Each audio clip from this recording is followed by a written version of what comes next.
I went to college at the University of Iowa in Iowa City, Iowa, and I was a double major in piano and composition.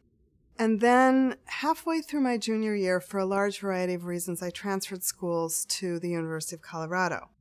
where I dropped the piano major because it turns out it's very, very difficult to have a double major as a musician. So I kept the composition major, but I still performed, and I in a way performed more not being a piano major because I could accompany for people, which I love, and do all sorts of things.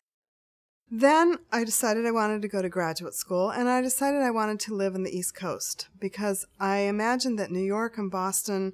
and Washington, D.C., big cities like that in this part of the country were very exciting places musically. I have always loved the Boston Symphony, so I was very fixated on Boston and got accepted to Boston University for my master's degree. And so I moved out here, and I remember telling people, I'm going to Boston for the Boston Symphony and the Boston Celtics.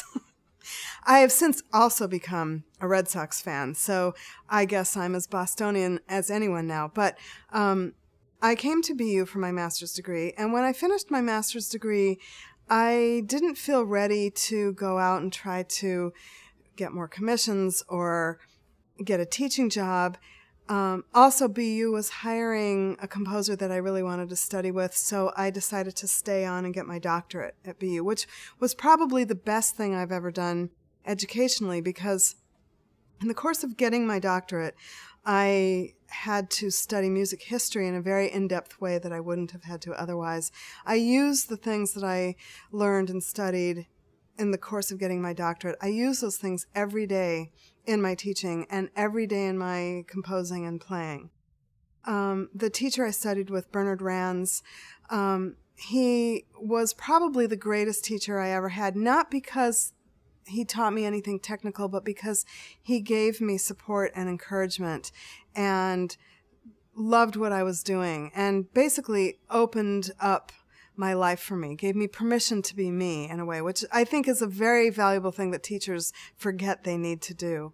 And then after Boston University, I was a fellow at Tanglewood for 2 summers, and those were 2 indescribably invaluable summers because I met Leonard Bernstein, I met Toru Takemitsu, who was a Japanese composer, one of my heroes. I met most of my very close composer friends that I still have now, and I learned so much about music those 2 summers.